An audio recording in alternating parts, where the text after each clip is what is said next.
is the co-founder and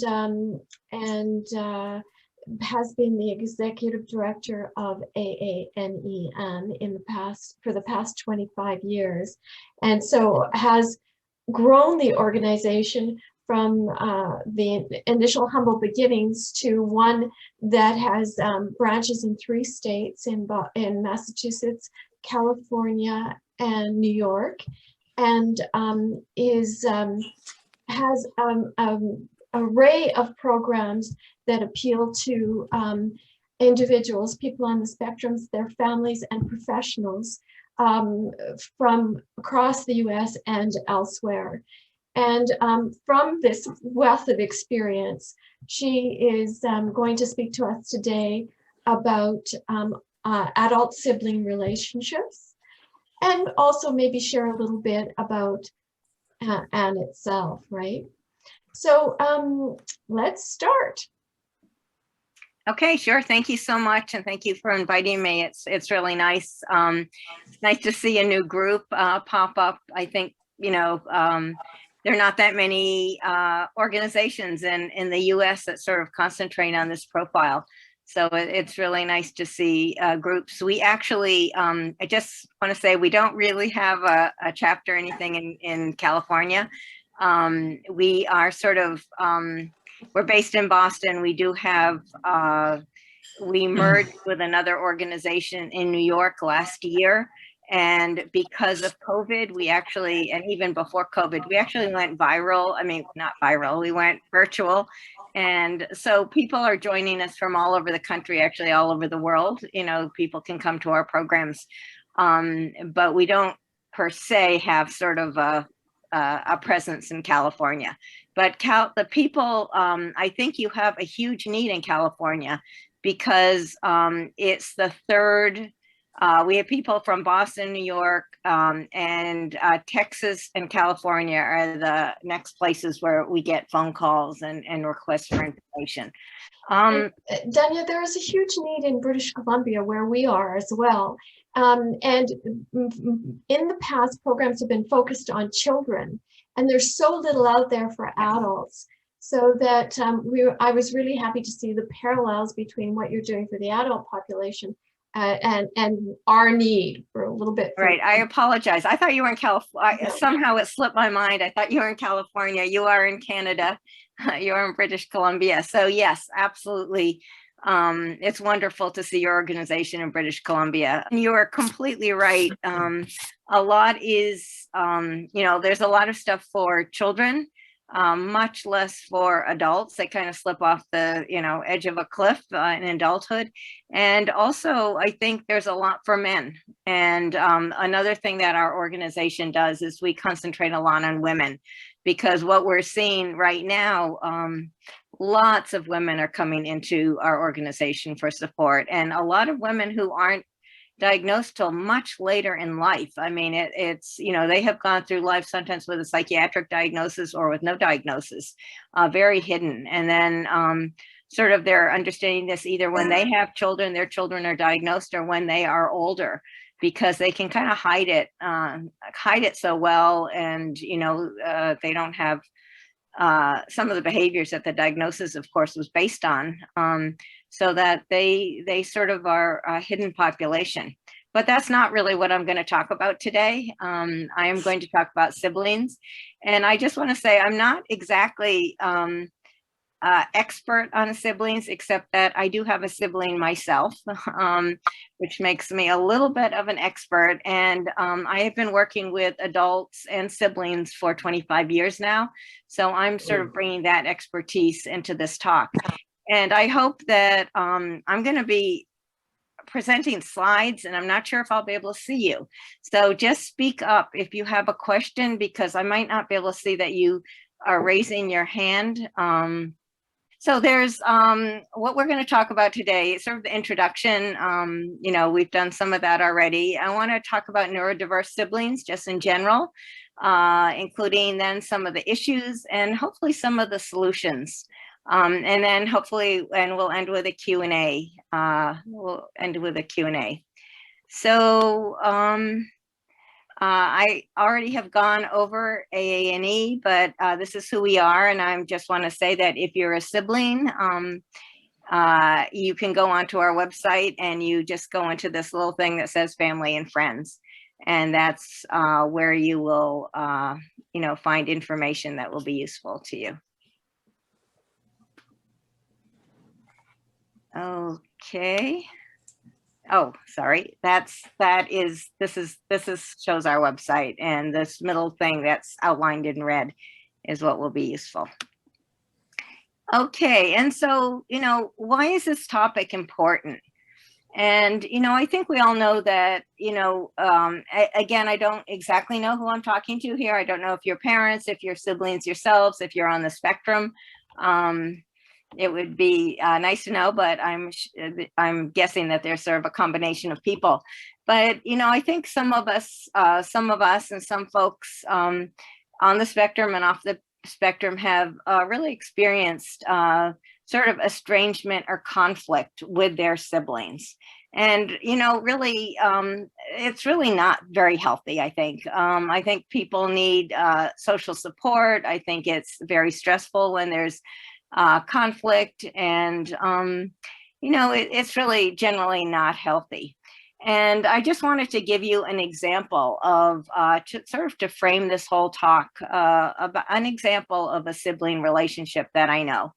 And the woman's name is Anna. That's not really her name, but she grew up in a family with two siblings. She had a younger brother and an older sister. And her older sister was very, very social, outgoing, very smart, became a lawyer eventually. She was the one on the spectrum. She is very, very shy. She's an artist, very, very creative artist. Right now she's in her 50s. And then there was a younger brother who was quite a bit younger. And what she said is, as a child, they actually lived very different lives, very separate lives, because their interests were so different. Her sister was out, had a lot of friends, participated in sports and other activities. And she did not do that. She was sort of a loner. She did her, art. And then there was the brother who came along a little bit later, and the brother is also very bright, but considered neurotypical. And so she said, growing up, they lived separate lives. There was conflict within the family because she was her father's favorite, and she thinks her father was on the spectrum, and her sister was her mother's favorite. And so they sort of paired off in that way. And the father died when Anna was 12 years old. So they sort of, went along with their separate lives and didn't really talk to each other as they went into adulthood.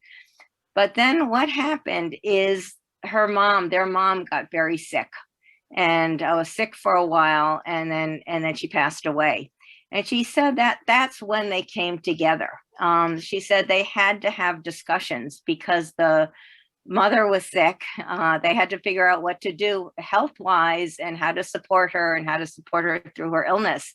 And she said that's when she started to talk with her sister. So she was already in her 40s when this happened. And she said that changed the relationship for them. They started talking, and she said the other thing that happened is that her sister, her neurotypical sister, watched the Temple Grandin movie on HBO. And she said that was an aha moment for her. And that's when she started to understand her sister. And the two of them started to talk. They started to talk about what this meant, her neurodiversity, what her neurodiversity meant for her. And she said, Anna said that the sister sort of was able to let go of some of the questions she had, like, why can't you do anything with your life? Why can't you make enough money? Why didn't you meet expectations? You were quite bright. All those kind of things, that resentment that had come up, they sort of talked through it. And now they're extraordinarily close. And what has happened is Anna actually as an artist. The sister who started out, I think, as a geologist, has actually retired and become a writer, a young adult writer. And Anna is now doing her website and also doing the illustrations for her book. So they have actually become very close in later years. The brother is still a little bit estranged from the two sisters, but that's still probably to come. So that's sort of the story I wanted to tell, and that's just to sort of frame this talk a little bit more. Okay. And again, I think it is important that siblings often provide support to each other, and also just, social support, networking, and also just often practical support, because sometimes people have some difficulty with some of the executive function issues that they need to do. And if you have a sibling around who can support you in the right way, I think it can be very helpful. And I think that it's really can be a very, very nice friendship, as we just saw in the story, a mutually enjoyable friendship as in the story I just told. So there is an issue though, and I'm sure all of you know the sort of very trite phrase when one person, it used to be with Asperger's, now one person with autism, one person with autism, that's, kind of overdone trite. But I'm going to say the same thing for sibling sets. When you have met one sibling group, you've met one sibling group. And, you have to understand that there's so many issues that come up with, so many differentiations with siblings. The number of siblings, some of the siblings, you have multiple siblings in one family with traits or some traits, and some with a diagnosis. You have the birth order, you have the gender, you have personality. You have whether they live close or not, geographic distance, although Zoom has changed that a little bit. The age spread between the siblings, whether they're married, what their occupations are. And, you do have combined families, adopted children, and, different parents, things like that. So, I have also seen in my work, not all is sort of estrangement and bad, so to speak.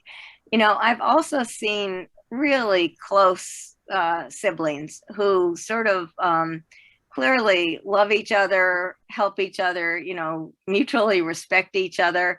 And, sometimes it's with a lot of contact. There is a situation I know, there are two sisters. One who is diagnosed actually with autism, and the other with ADHD. She does have some sort of neurodiversity. And the two sisters actually live together, share a small house. One of the sisters has a daughter, and both sisters have helped bring up the daughter. And they financially and otherwise support each other. And it's, from what I can see, it's really, they celebrate birthdays together. They, contribute to the household finances, the care of the child and all of that. So I have seen many situations that actually where siblings are, are close and respect each other. And I will have to say that more often than not, it's when there is sort of neurodiversity within the family, so that the siblings actually understand each other, and at some level, or sort of on the same level in some ways, they are talking to each other and understanding each other. And those are actually the sibling units that I see work best, when there's sort of when there is sort of neurodiversity of some kind in both siblings. But it can, it doesn't always have to be, it doesn't have to be always that way. And unfortunately, as I said before, estrangement is very common. And just to sort of expand on this, I've also seen a lot of estrangement between children and their parents. And this is really very sad to me. I don't know why. But sometimes, 20 to 30 years old, I think there's such a struggle for the kids to sort of become independent and be their own people. And the parents are still sort of supporting the child, and there's you know, it's a very difficult dynamic. And sometimes children that age sort of move away completely from their parents. And so I have seen some cases of estrangement, which is really hard for both parties, for both the kids, I think, and for the parents to sort of lose their child.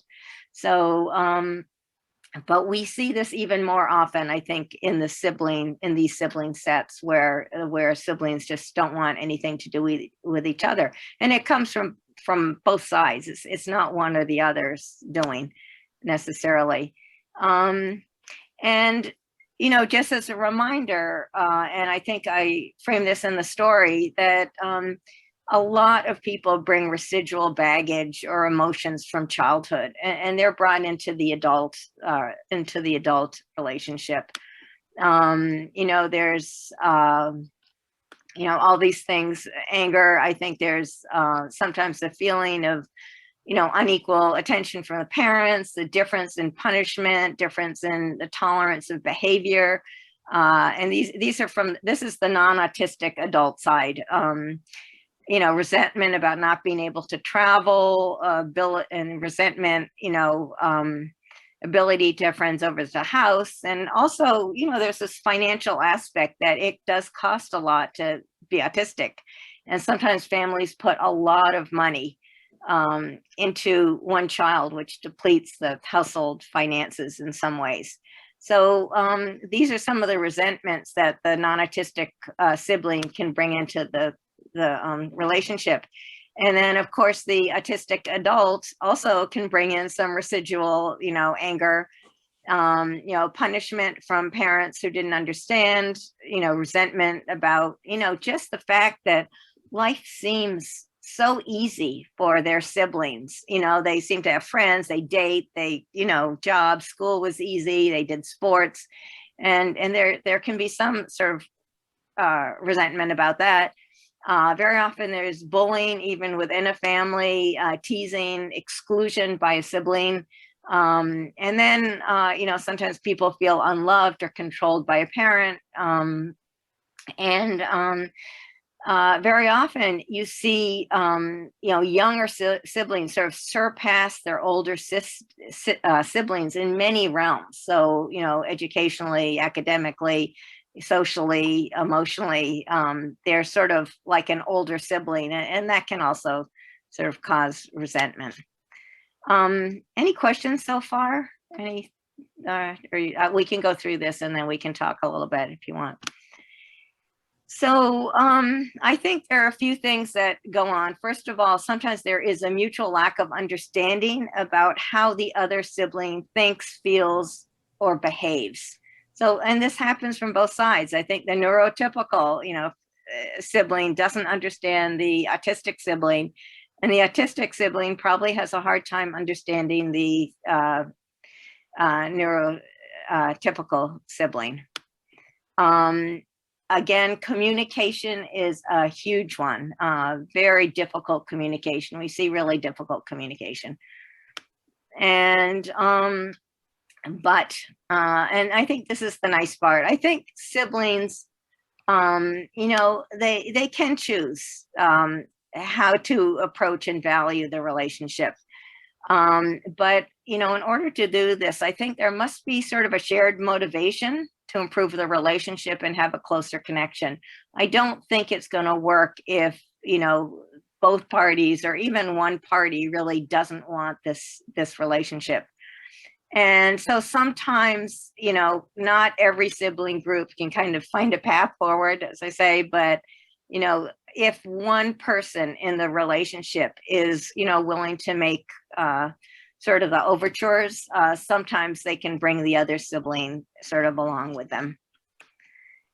And so this is sort of some of the things that I would suggest. First of all, both siblings sort of have to recognize and let go of some of that anger, the residual anger we talked about. That hopefully will prevent future interactions from being clouded by the past. And that's a hard thing. It's an easy thing to say, and I think it's a really, really hard thing to do, because these emotions you have for your sibling just are really hard to handle for some people. But I think it's really, to move the relationship forward, you really have to take a look at, each person has to take a look at, these feelings and try to, put them in the past. You have to set up clear and regular communication, but also be understanding. So I do know of a situation, again, two brothers, one lives here, one lives out in the West Coast, the US. And this, like the story I told, this actually happened later on in life. They were estranged for a very long time, but one of the siblings actually got ill, had a heart attack, and because of that, they started communicating with each other. And what they have now done is they set up every Thursday night at 7 o'clock Eastern time, they actually set up a Zoom call so that they are talking to each other and even communicating. And I'll have to say, it's been hard because they were on different places in the political spectrum during the Trump era. And I know that they had to, autistic person was saying, he's saying, we don't talk politics, we talk about other things, our health, our children, whatever, the children, that we just avoid politics. But they have set up now communication every Thursday. And I think that they, are sort of starting to understand each other. For some people it's Zoom, for other people it's, texting, emails, it depends. People have sort of different modalities of communication that, that will be good. You have to make sure that, if you're a neurotypical sibling, that you're understanding of executive functioning issues, that you may have to do the phone call, you may have to set up the meeting, that the autistic person is not going to call you. You have to be the one to sort of do the reaching out. You have to be aware of the potential for anxiety, that this actually, especially at the beginning, may be something that, is anxiety producing for the person. So there could be challenges there. And then also the autistic person has to understand that, or both people have to understand that there are, unexpected events or demands of life that can interfere. But you can't assume that if the person doesn't respond, it's because they don't care. And I think that's what a lot of people sort of think, that, oh, they're not responding, they're never call me, so they really don't care about me. And you have to sort of leave that behind and say that that's not true. It's possible that that's actually not true at all. Okay, after communication, okay, and most importantly, I think siblings have to learn how to listen to each other and learn from each other. The key really is to listen. And we know that perceptions and the way because of the way people are processing information so differently, it's really, really easy to fall back on assumptions about each other.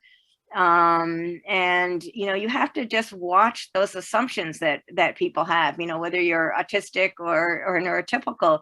You have to understand that the person is, thinking very differently, and to talk about some of these assumptions you may have, because they may be inaccurate.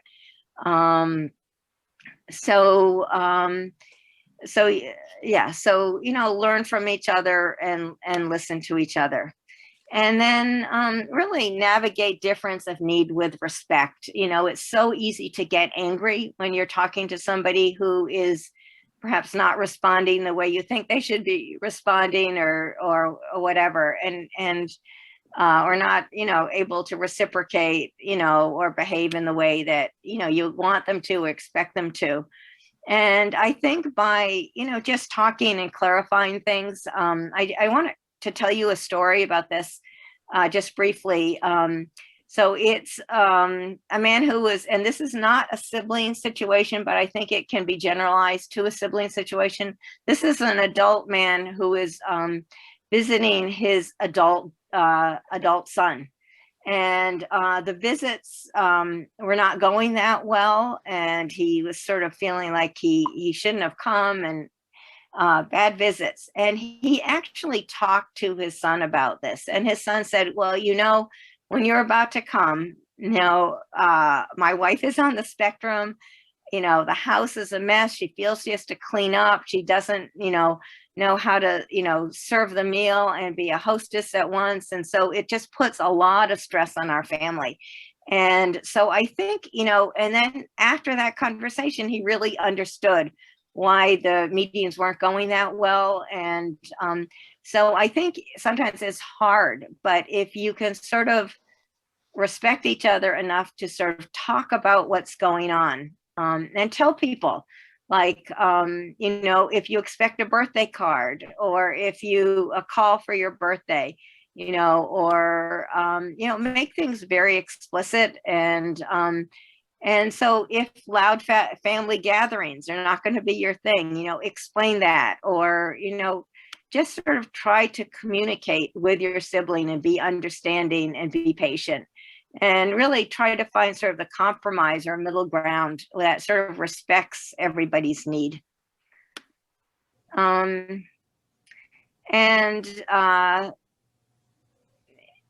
You know, for the neurotypical sibling, I guess I already covered this, but just try to learn as much as you can about what it is like to be autistic. Listen to first person stories. Try to walk in their shoes, understand, you know, the sensory issues, the executive function issues, whatever issues there might be. You know, try to find sort of commonalities that you have that you can share, so that maybe you can, you know, go to museums together, or play golf, or whatever you like to do, bird watch. Just find things, you know, play Scrabble together, whatever. Find things that you sort of like in common, and that's sort of the easiest way to sort of build a relationship. And you have to put, you know, you have to put effort into it, just like anything else. If you want the relationship to, you know, to work, you've got to put the effort into it.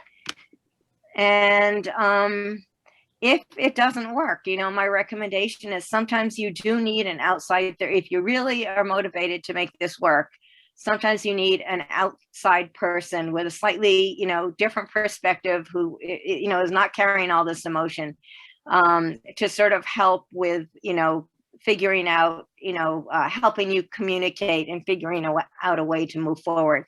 So I think sometimes an uninvolved, not uninvolved, but a, you know, person who's not part of that relationship can really help with the relationship.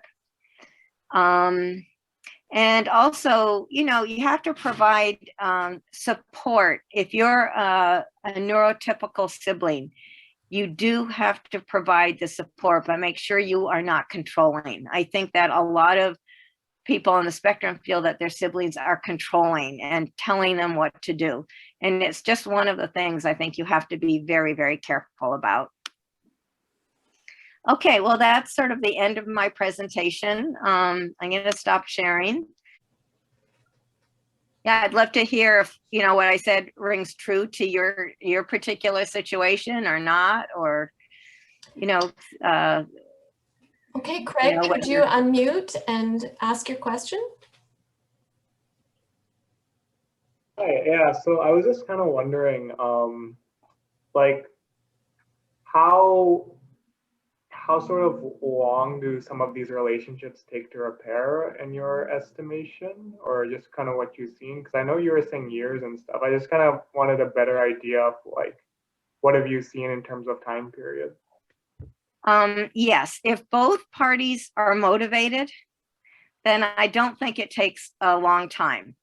It really depends. If both siblings or the sibling group wants to repair, you can do it pretty fast. You just have to make the effort. If one sibling is still resentful or doesn't want it, that's going to take a long time. And the other thing I think that I mentioned, sometimes crises, unfortunately, crises in families will bring people together because they have to sit in the, emergency room together or in the patient's room, or they have to prepare for a memorial service or whatever. So, I think that's very dependent on the situation. But if all siblings are sort of really want this to happen, and it should be able to be pretty fast. One question I have is how about the planning that the family puts together as their adult becomes more and more independent? It seems to me that would have a big impact on whether or not the adult sibling, feels either pressured or motivated to take over that controlling aspect. It seems like it would have to be negotiated, or it's better that it would be negotiated and worked out by the family earlier on. Yeah, I guess that's very individualized, but my own opinion for this profile is that it is not really a great thing to leave one sibling in charge or supporting another sibling. Each family, of course, is different, and each person is different depending on the need.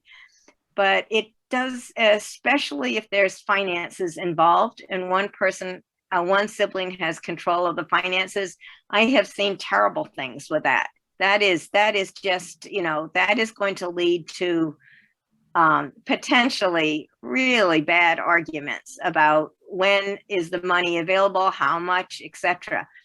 It seems to me that if there is any other way of getting support for, a sibling, an autistic sibling, except for the other sibling, I would get the alternative support. I don't think it sets up a good dynamic. I think that there are control issues, there are power issues, there's the resentment that's brought in. Again, I'm generalizing. It's just, I think, and it depends on the level of independence of the person you're considering, and their awareness of the dynamics. I think that you can have people on the spectrum who really are not, who adore their sibling, are not that aware of sort of those kind of emotional dynamics that could be there, and then it's fine. But if I'm working with a family now where the man, I would say, is not really sort of an Asperger profile. He's probably has more challenges and needs. And the sister is, the dad just went into, the mom's dad, the dad just went into at 95 into a assisted care type of facility. And the sister has taken over in the last year. And the conflicts that I see, the autistic man calls me and says, my sister has taken money from me, which, she's telling me I can't, buy light bulbs, and, why can't I do that? It's just, and, these are, it's to have one person in charge of another. Again, if there is any alternative, I would highly recommend it. So you think something like a trusteeship or a family lawyer or a family friend that has known the family and has an equal relationship, if that's possible, with both siblings, or something like that? Is that what you were thinking? I would recommend, I don't know what you have up in British Columbia in terms of support for people with this kind of a profile. But like, here we have something we call in our organization LifeNet, and we don't manage people's money or their finances. But we do sort of for people who are fairly independent, but just need that extra sort of, have you taken your meds, your house clean, just sort of an outside person to sort of be in that parental role, essentially. And then the siblings can just be friends with each other. And they don't have to be sort of, you shouldn't be buying soda, and why didn't you do this? It's, just sort of bugging the person. So having somebody on the outside in terms of financial, absolutely, a trustee or a friend, you find somebody who's younger, of course, so they'll outlive your child. But I would recommend, I would recommend that over having a sibling do it, if at all possible. Ruvain. Could we hear more about the structure of LifeNet? Sure. Okay. I can tell you. Before we go there, I want you to distinguish if there is any between LifeNet and LifeMap, and to let everyone know that our next meeting, May 7th, will be with a colleague of Dania's, Betty Hallenbeck, who will be talking about the life coaching program that you have. Right. So we have two programs, and I'm sorry that they're kind of named the same, so people get them mixed up. But you will be hearing about LifeNet next week, which is a coaching program. And LifeMap is actually quite different. So LifeNet does short-term goals, somebody who needs a job, who wants to get out of their basement, who wants a date, whatever it is. And Betty will talk to you about that next week. LifeNet is for this kind of a circumstance, as you are a parent who is growing older and you feel either, it's time for me to move to Florida, or, I'm getting ill, or I'm ill, or, I'm not going to live forever. It's covering that fear. So it is a three-tiered. We have 3 tiers: or introductory, moderate, and comprehensive, depending on the need. And it is for people mainly living on their own. Some are living in more congregate kind of settings, but many are living on their own. And we have people can. It's essentially anything a parent would do. If, a child, have you been to the doctor? Have you done your taxes? But some of the folks are, many of them are working, not all, working a job. So it's just sort of that extra, extra set of eyes on somebody. And then if there is, for example, we did have somebody who had a heart attack, had to have bypass surgery. So we were with him. Our LifeNet program staff was with him in the hospital. He had no family in the hospital, and after in the rehab, and making sure, and then when he was settled at home. So we had, made sure that, everything went okay, which fortunately it did. So they are there as a parent might be, no matter what happens. And it's a very popular program.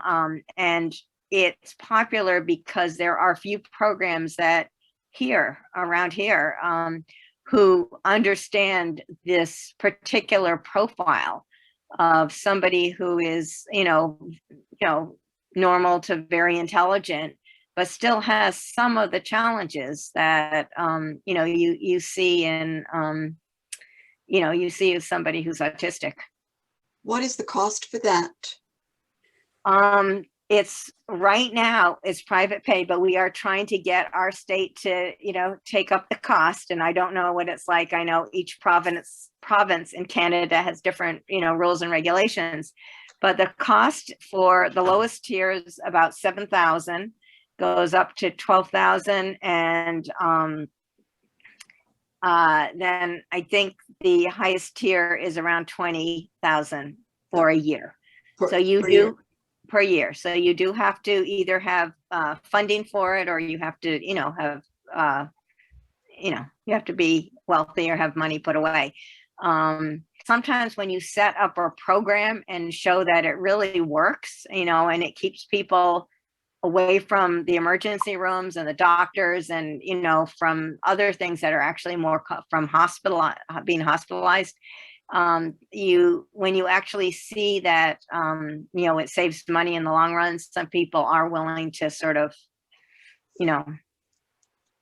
make it happen. But yeah, it's unfortunately right now, it's only for those people who can afford it. We have the same struggles here, and just this past week, our provincial government laid down their budget, and there is a growing appreciation that mental health issues should be included in the healthcare system. We're not there yet, but there's movement in that direction, at least for that aspect of things. It's not the same, but it's an understanding that it's lower cost to take care of those whole aspects of people's lives in order to allow them to function better and more effectively. Yeah, and I think you know, for many, many years in Massachusetts, the state where we're based, we had the state was sort of serving and supporting people who had intellectual disabilities with or without autism. So if you had an IQ of 70 or below, you were all set. You were 100% taken care of. But there was nothing. If you happen to have an IQ over 70, there was no help. There was no support. These folks were lost. And when we first, again, this is my 25th year here, starting about year 5, when we understood that there was a number of people like this who had absolutely nothing, we did a huge advocacy effort.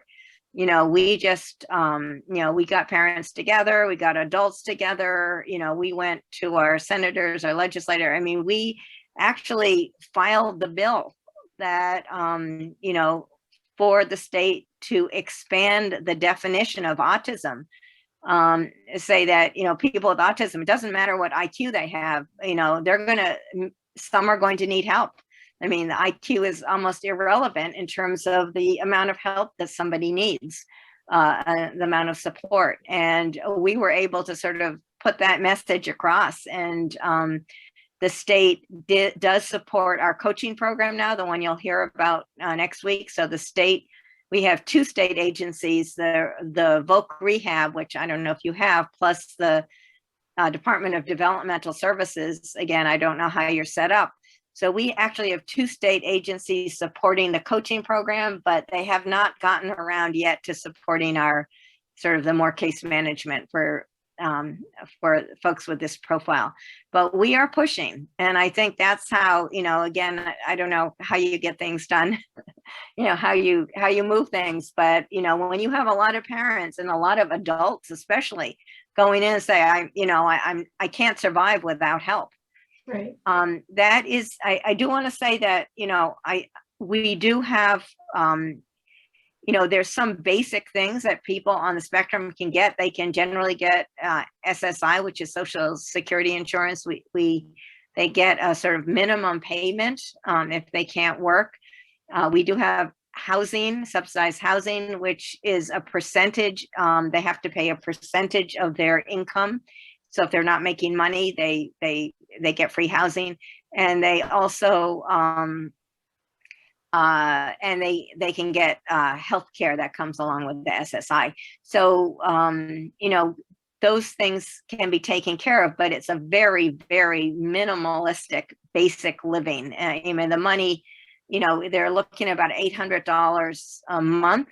And again, if you live in a city like Boston, that's very, very hard to, support your,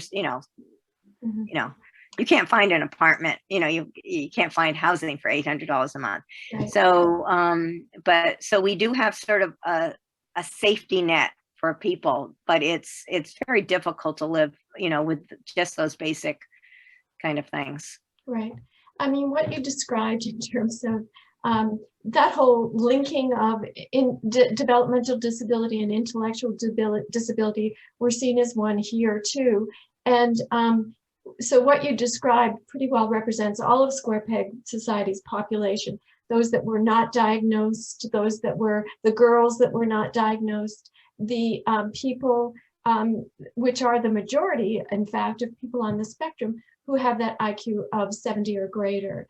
And so Here we do have some funding, autism intervention funding for children, but after 19, it falls off, and it doesn't capture those people that were not diagnosed because they're higher functioning, right? Yet they have all the executive functioning, social functioning pieces that may not work well for them, and therefore that impact their ability to function later in life as independent adults.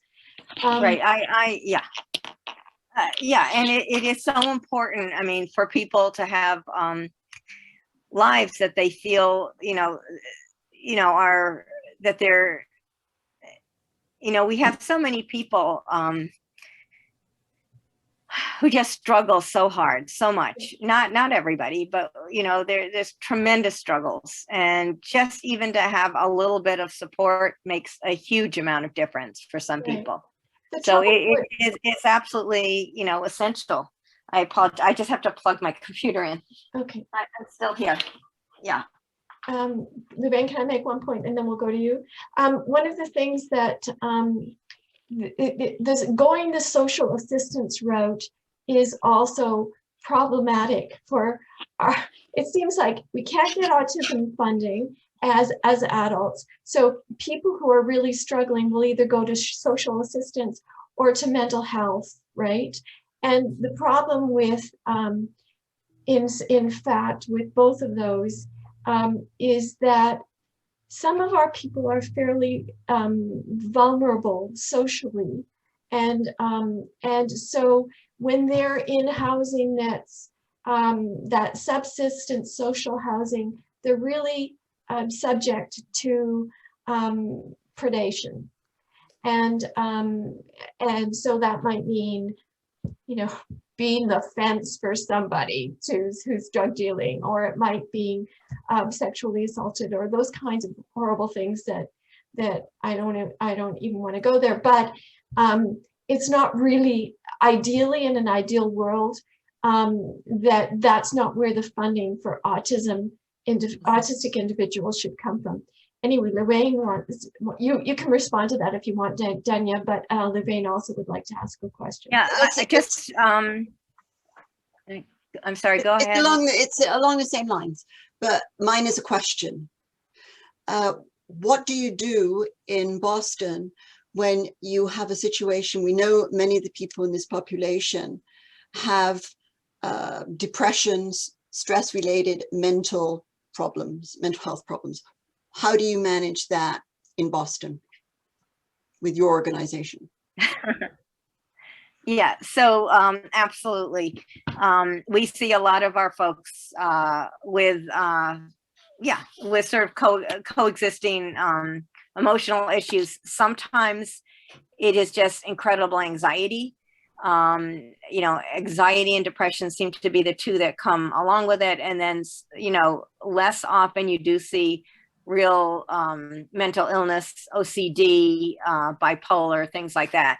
If it's more anxiety and depression, very often, you can sort of do that by, of course,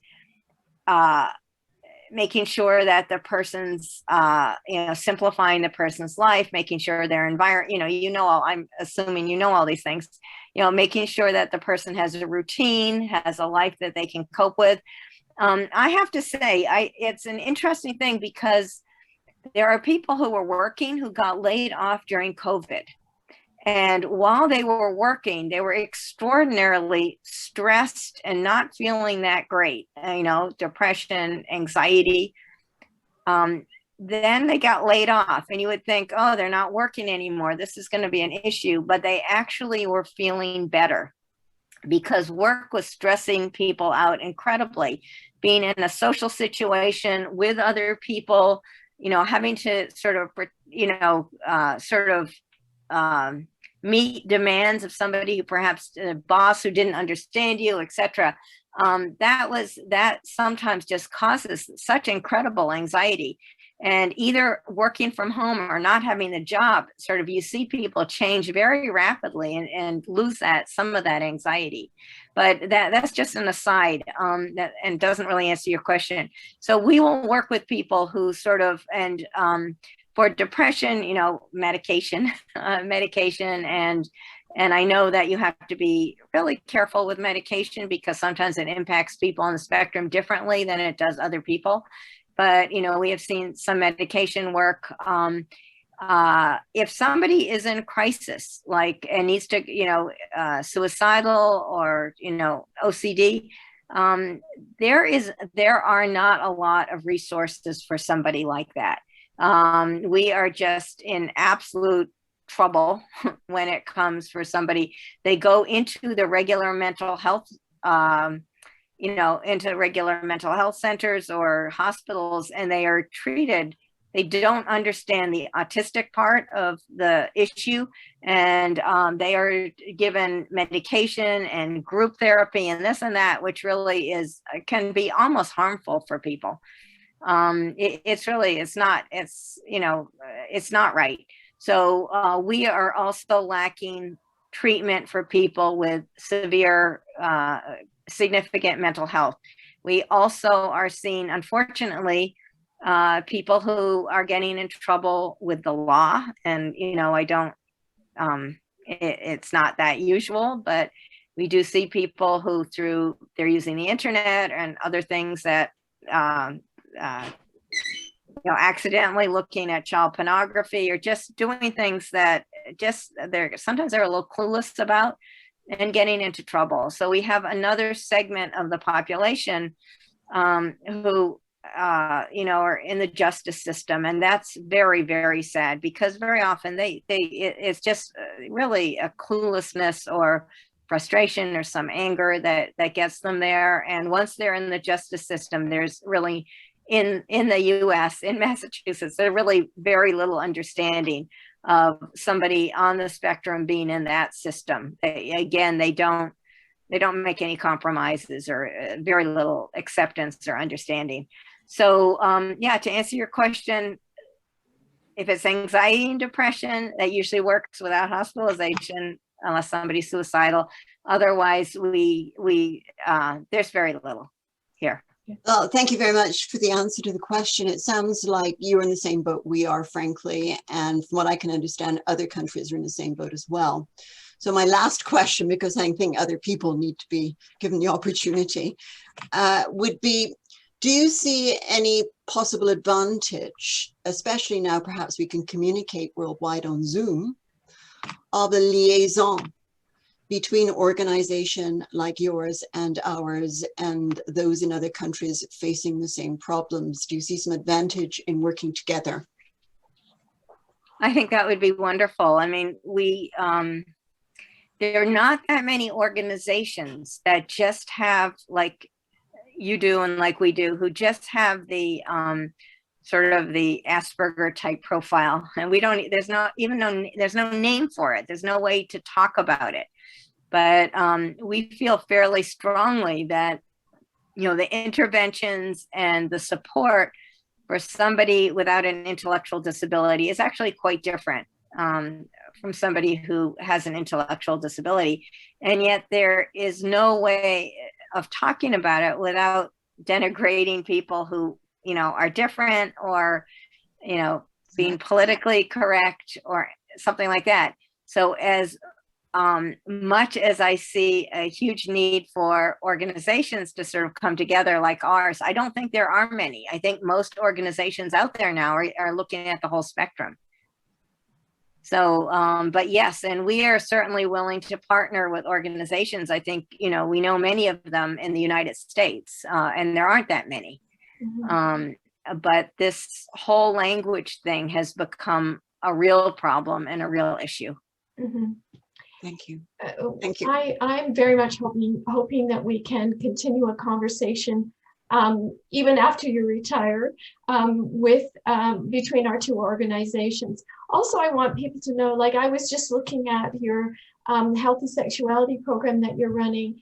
So the time difference has an impact on our ability to participate in some of their programs. But I noticed with that particular program, you have made that program available through a recording for those people who can't attend at the time that it's live broadcast.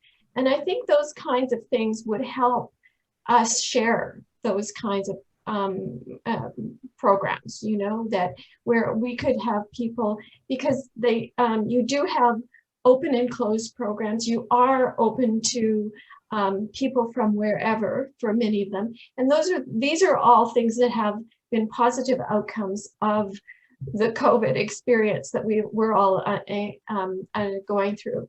So I think that we can continue to talk, and we can continue to look for ways where programs can be shared and there can be participants from wherever. Right. You know, as long as we see that the values of the organizations out there are similar to our values, I mean, we have very specific things in terms of, you know, how we view this. You know, there are a lot of organizations that have gotten into a lot of trouble because of, you know, they don't state things in ways that are, you know, maybe more positive, and they're not careful. So as long as sort of, you know, for example, I assume that there would be people on the spectrum in this group. I'm not sure if there are or not, but you know, most of, you know, we have people on the spectrum on our board, on our, you know, and all of our governance. We have people on our staff on the spectrum, you know, so we are sort of fully inclusive. We don't feel like we sort of do things for them, so to speak. We are them, they are us. So there are certain values like that we feel strongly that an organization should embrace. So I would say that, yes, if, you know, assuming that, and, you know, I don't know, I apologize, I don't know enough right now about your organization, you know, to see if our values sort of match. But if so, I think it's, you know, it's wonderful to have partners and, you know, share things. I mean, there is so much need out there, so much need that, you know, we're never going to be able to, you know, fill that need. We certainly can't fill it at all. I mean, we're just, you know, we put out a program in 20 for an adult, and in 24 hours it can be filled. So hey there. Thank you so much, Dania. Thank you so much. I'm just reflecting back to the sibling relationships, and I found that information to be universal to, you know, parent-child situation, the whole control thing. One thing that really struck home with me is that, you know, my son's other sibling, I hadn't really thought of him as being neurodiverse. He has like attention deficit that we've never really dealt with.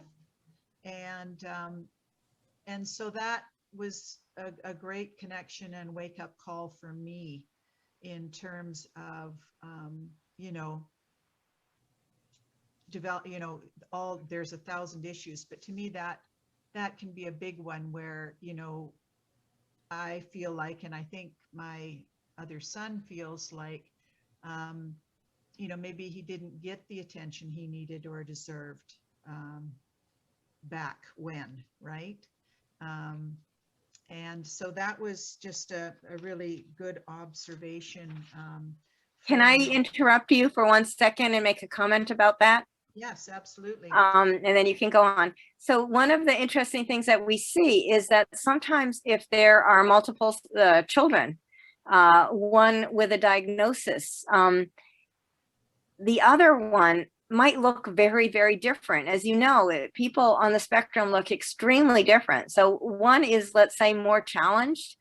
The second one, who is also, you know, sort of neurodiverse and maybe on the spectrum or just outside the spectrum, he's not really noticed or doesn't get the attention because there's another person in the family who actually needs much more assistance.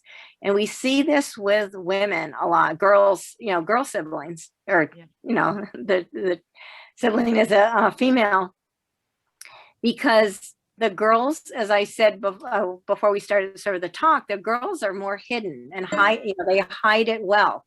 And so they don't look. So if you have a son on the spectrum, clearly on the spectrum, and a daughter, and what we see is daughter, the daughter has this high anxiety, but doesn't necessarily show some of the other traits. But they're sort of they're not getting diagnosed or sort of noticed like they should. So that was a good point. Yeah. Yeah. The other issue that comes into play, there's 1,000 different things, but to be candid, I had many years of depression while the boys were growing up. And so, you can get mental health issues that complicate things from the parenting side of things as well. And have you seen any positives, for other people who might be in this situation to help get the family, the whole family through this sort of thing? Yeah, I think that when you start dealing with things like that, you probably need a really good therapist who understands neurodiversity. Yeah. To, help a family to, when there's sort of multiple things, complex families generally need a really good, but understanding any therapist needs to understand the neurodiversity lens, needs to have that lens, or they're just not going to understand what's going on in a family. Yeah. And they're a shortage as well, right? Excuse me? They're in short supply as well. They are in short supply as well. Yes, we are kind of lucky in Boston that we do have therapists, but I know that in other parts of the country, they're in short supply, and we are training. The other thing we see, of course, are neurodiverse couples. And that has become a big thing for us. We have a whole program for neurodiverse couples. We have a training program for therapists who want to work with neurodiverse couples. And we have programs and potluck dinners and, whatever, a bunch of stuff for neurodiverse couples, because this can be really, really difficult. It is, if the fit of the couple is not good neurologically, it's kind of like the sibling stuff. They've got to learn how, to best communicate, to be with each other, to fill their needs in different ways. And so neurodiverse couples is a big, big focus for us at AANE. And I think it's again, sort of like women, even more so than women. It's just unrecognized, completely unrecognized by the outer community. Mm-hmm. Can I ask a question? Have you ever run across a situation where the neurotypical sibling is overprotective of the autistic sibling and is in fact deferring their life in ways like they're not taking on opportunities that they might otherwise because they feel they need to be around for the autistic sibling? Yeah, I think they feel like their siblings should be close to them geographically. So I think that is important in some ways, that whoever is doing sort of the support need to, just like if you're taking care of an elderly parent, it's very hard to do that distance if you're at a distance. You don't know what's going on. And it's the same for a sibling, that you really have to be geographically close, I think. So that, yes, I have seen siblings either not move or move their sibling.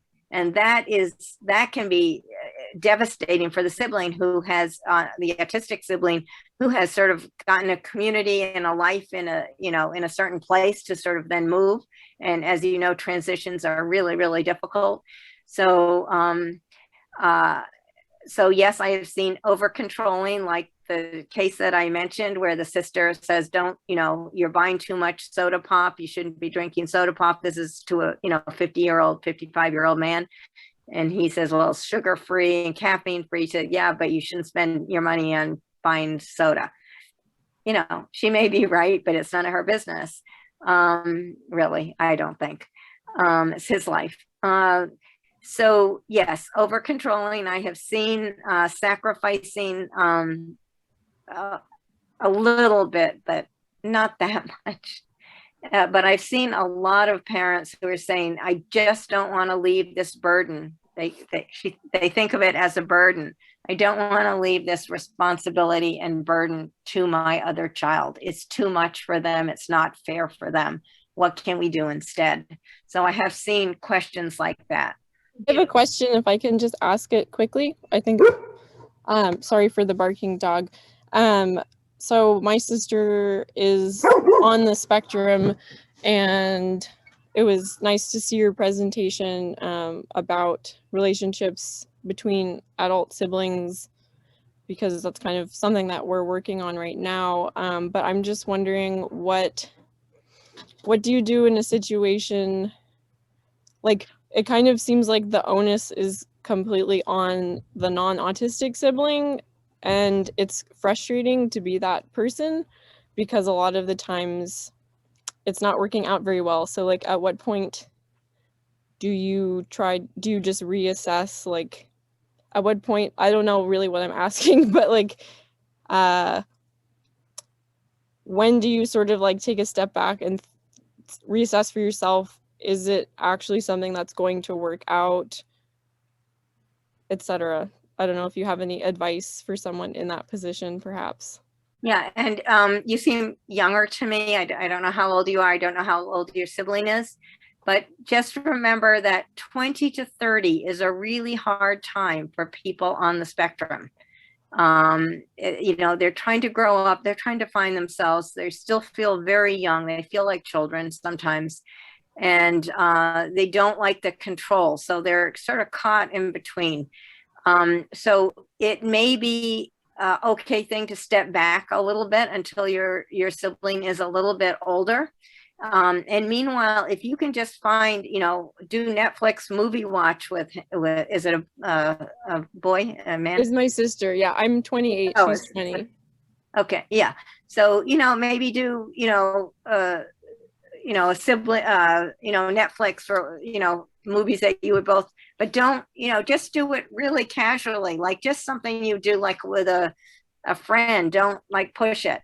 So I would just be really patient, because, you know, when somebody is 30, they look very different from when they're 20, especially on the spectrum. That's when the growth happens. And even you sometimes have to wait till 35. So I would just say to you, be really patient, you know, try to just maintain that regular contact, but do it in a fun way, you know, whether it's taking walks or if there's something you like to do together. You know, just do that on occasion. So maintain the relationship, but don't push it, and try not to be controlling at all, if that helps. I mean, you know, but but wait, you know, wait, you know, she's still young. You know, you're young, he's young. What? Thank you. Thanks for the advice. Yeah. Anyone else have a question? Hi, it's Kayla. Oh, I just Kayla. wanted to say that I appreciate the questions and the conversation that you just had, because I have two younger daughters, 20 and 22. And I know for me, family dinners are a big thing, and I'm always trying to keep the family together. But the difference in dynamics at this stage in life, the younger one is like, you know, university and friends and boyfriends and has her life together. And the older one, who's on the spectrum, I sees jealousy. So there's animosity that kind of comes out of family dinners. And I'm always trying to bring the family dinners together. And my husband says, you know what, if the older one on the spectrum does not want to be part of the dinner because she knows that it's going to be created, you can't push it. And I'm always trying to push it. So yeah. I appreciate your advice, saying, you know what, sometimes as a mom, you try and always connect, and you always try and bring the family together.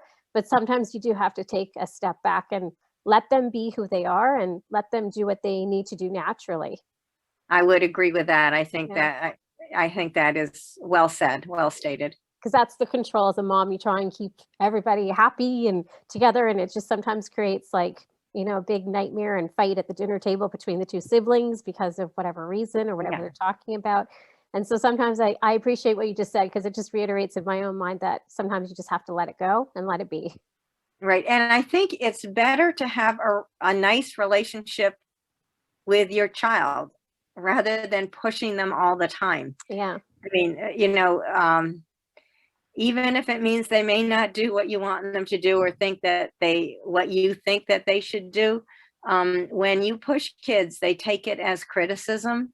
They're very often hypersensitive to what you say, and they interpret it as you being critical. I'm assuming I'm talking to all parents here, or one sibling maybe, but very often they do take it as criticism, even if it's not intended that way.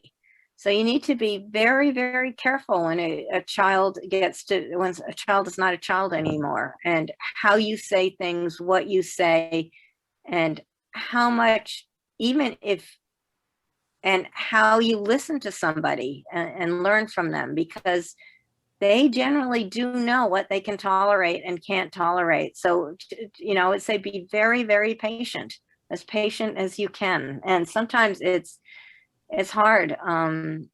You know, somebody might be in their room for 2 years and you're pulling your hair out and, you know, doing maybe what you think is nothing, but they may need to just take that time to recuperate. Not that you shouldn't be offering therapists and other things, but I think, you know, there's sometimes you can't do this as much as you would like to. Sometimes you can't do things that you would like to do.